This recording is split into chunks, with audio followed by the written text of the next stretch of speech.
નમસ્કાર મિત્રો, આજે ફરીથી એક સારો દિવસ અને સારો અવસર મળી રહ્યો છે એટલે આજે ફરીથી નીકળી રહ્યા છે એક સુંદર મજાની યાત્રા પર। આજે મિત્રો અમે જઈ રહ્યા છે પંચમહાલ જિલ્લામાં આવેલું પાવાગઢ, જે ગુજરાતનું પ્રસિદ્ધ અને પવિત્ર યાત્રાધામ છે। આપણી 51 શક્તિપીઠ ગણાય છે અને 51 શક્તિપીઠોમાંનું એક શક્તિપીઠ એટલે પાવાગઢ।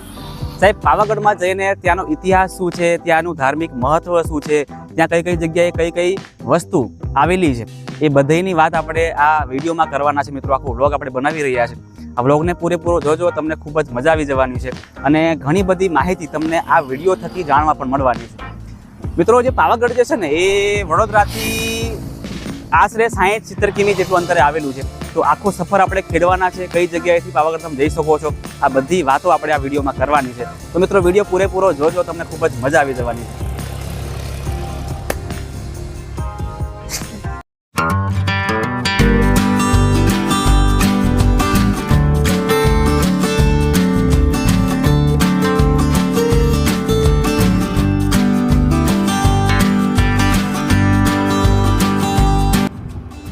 તો હવે આપણે સફરની શરૂઆત કરીએ છીએ। એમ જોવા જઈએ ને તો પાવાગઢ વડોદરાથી 60 કિમી અંતરે આવેલ છે। એટલે જો તમારે વડોદરાથી પાવાગઢ જવું હોય ને તો તમે ઘણા બધા રસ્તાઓનો ઉપયોગ કરી શકો છો, જેમાં મુખ્ય માર્ગ છે નેશનલ હાઈવે, અને નેશનલ હાઈવે પર આવેલ ગોલ્ડન ચોકડીથી લઈને હાલોલ તરફ તમે જાઓ ત્યારે પણ તમે પાવાગઢ પહોંચી શકો છો। અને જો તમારે ટ્રાફિકથી દૂર અને પ્રકૃતિનો આનંદ માણતા માણતા સફર ખેડવી હોય, સફરની મજા માણવી હોય તો આજવા ચોકડીથી આતાપી વંડરલેન્ડથી લઈને રવાલિયા, ત્યાંથી બાસકા, રામેસરા જેવા ગામમાંથી તમે પસાર થઈને પણ પાવાગઢ પહોંચી શકો છો।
તો સાહેબ, તમે મારી પાછળ અત્યારે જે પહાડ જોઈ રહ્યા છો એ પહાડ છે પાવાગઢનો ડુંગર, અને એ પાવાગઢના ડુંગરની ઉપર મહાકાળી માતા એ પોતે બિરાજમાન છે। હવે સાહેબ, આ મહાકાળી માતા એ કેવી રીતે પાવાગઢ પર બિરાજમાન થયેલા છે, પછી અંબાજી પર જે અંબા માતા બિરાજમાન થયેલા છે, એવી રીતે ઘણા બધા માતાજી જે છે એ ડુંગર પર બિરાજમાન થયેલા છે। તો એનો ઇતિહાસ શું છે તમને હું જણાવું તો વાત કાંઈક એવી છે કે ભાઈ, શંકર ભગવાન જ્યારે તાંડવ કરી રહ્યા હતા, માતા સતીને પોતાના કંધા પર મૂકીને એ બરાબરનો તાંડવ કરી રહ્યા હતા, બરાબરના ગુસ્સામાં હતા। તો ભગવાન વિષ્ણુએ એમને શાંત કરવા માટે પોતાનું ચક્ર એ એમના પર ફેંકે છે, અને ચક્ર ફેંકવાના કારણે એ માતા સતીના, માતા પાર્વતીના 51 ટુકડાઓ થયેલા છે। અને 51 ટુકડાઓ એ અલગ અલગ જગ્યાએ જઈને પડ્યા અને અલગ અલગ જગ્યાએ જઈને જે જગ્યાએ પડ્યા હતા એ જગ્યાએ શક્તિપીઠની રચના થઈ, એટલે શક્તિપીઠ બનાવવામાં આવ્યા. અને એ 51 શક્તિપીઠમાંનું એક શક્તિપીઠ એટલે આ પાવાગઢ કહેવામાં આવે છે. આવા ઘણા બધા શક્તિપીઠ તમે જાણો છો, તેવી રીતે અંબાજી છે, ચોટીલા છે, વૈષ્ણવ દેવી છે, પાકિસ્તાનમાં આવેલું હિંગળાજ માતાનું મંદિર છે. આવા 51 શક્તિપીઠો, 51 શક્તિપીઠ એ ભારતમાં રહેલા છે. અને એમાંનું જે આ પાવાગઢ તમે જોઈ શકો છો એ છે.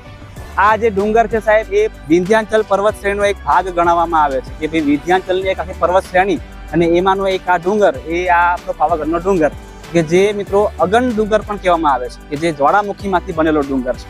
આપણે આગળ જઈએ છીએ, તમને બધું બતાવું છું ભાઈ કે આપણે કેવી રીતે પાવાગઢ પર ચડીએ છીએ, કેવી રીતે આપણે ત્યાં જઈ શકીએ છીએ.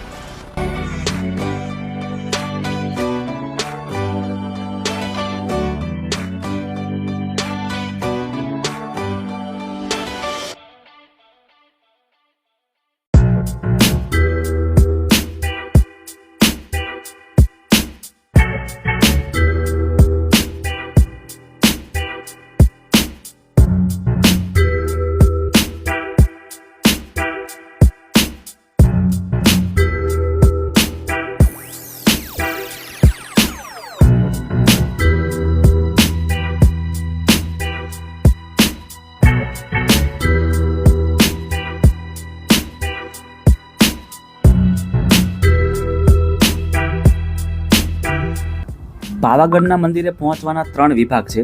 આ 3 વિભાગમાં તળેટી, માચી અને શિખરનો સમાવેશ થાય છે. શિખર પર આવેલું મહાકાળી માતાજીનું મંદિર. અને હવે વાત કરીએ આપણે માચીની, જે જગ્યા પરથી આપણે અત્યારે જઈ રહ્યા છીએ. મિત્રો, માચી એ પાવાગઢ પર્વતના મધ્ય ભાગમાં આવેલું છે, જે તળેટી અને શિખર વચ્ચેનું સ્થાન ધરાવે છે. અહીંથી શિખર તરફ જવા માટે પગદંડી અને રસ્તાની બંનેની સુવિધા છે. માચી વિસ્તારમાં અનેક ઐતિહાસિક અવશેષો જોવા મળ્યા છે, જેમ કે કિલ્લેબંધ દરવાજા, મહેલોના અવશેષો અને પ્રાચીન મંદિર. આ અવશેષો પાવાગઢના ગૌરવશાળી ઇતિહાસ અને સાંસ્કૃતિક વારસાની સાક્ષી આપે છે.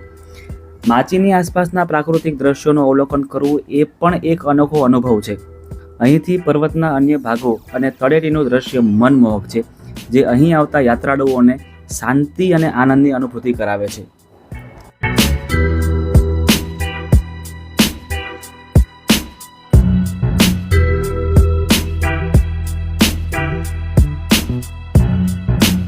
પાવાગઢ પર બિરાજમાન મહાકાળી માતાજીના મંદિરે પહોંચવા માટે જો તમે પગપાળા ચડવાનું પસંદ કરો છો તો આશરે 2000 પગથિયા ચડવા પડે છે.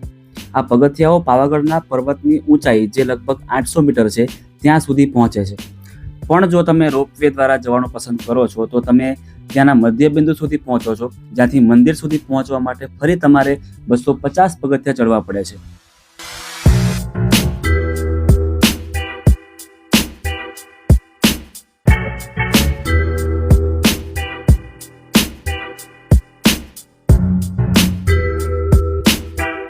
તો મિત્રો, અહીં મંદિરે પહોંચવા માટે રોપવેની પણ સુવિધા ઉપલબ્ધ છે, જેમાં યાત્રીઓને સરળ અને આરામદાયક માર્ગ આપી શકાય. આ રોપવેની સેવા 1986માં શરૂ કરવામાં આવી હતી અને તેનું સંચાલન ઉષા બેકરો લિમિટેડ દ્વારા કરવામાં આવે છે. આ રોપવેની લંબાઈ 774 મીટર છે અને મંદિર સુધી પહોંચવા માટે માત્ર ને માત્ર 6 જ મિનિટનો સમય એ લે છે. દરેક કેબિનમાં 6 યાત્રીઓ બેસી શકે છે અને આ રોપવે પ્રતિ કલાકે આશરે 400 યાત્રીઓને લઈ જઈ શકે છે.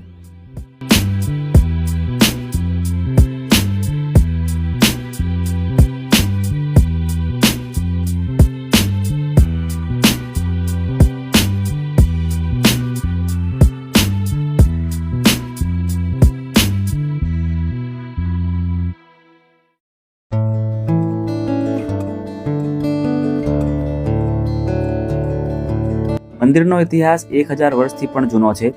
અહીં ભીલ રાજાઓના સમયથી જ કાલિકા માતાની પૂજા થતી આવી છે. તેના આધારે લોકોમાં મંદિર પ્રત્યે ગાઢ શ્રદ્ધા અને વિશ્વાસ છે. અહીં ભક્તો હજારો પગથિયા પગે ચાલીને જતા હોય છે, જેને તીર્થયાત્રા જેવી શ્રદ્ધાથી ભરેલી યાત્રા માનવામાં આવે છે. આ યાત્રા ભક્તિ, સંયમ અને શ્રદ્ધાનું પ્રતીક ગણવામાં આવે છે.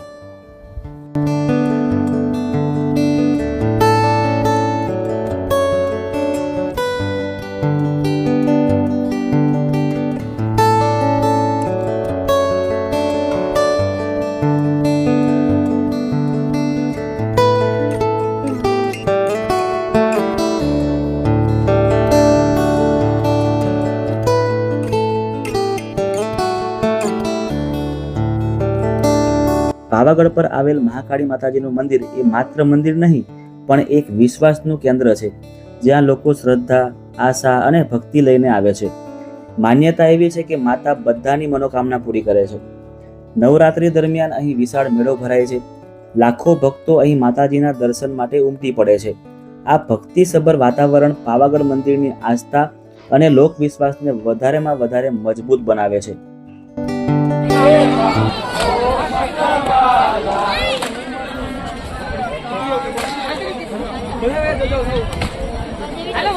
મંદિર આવે એટલે પાડી હાલો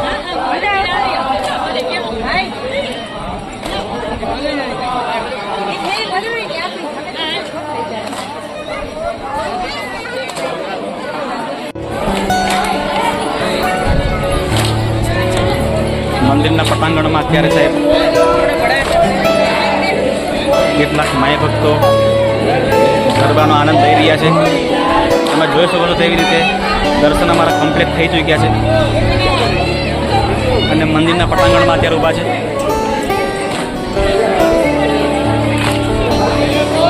ફોટોશૂટ કરી લીધું છે અને હવે નીચે ઉતરશું થોડીક વારમાં.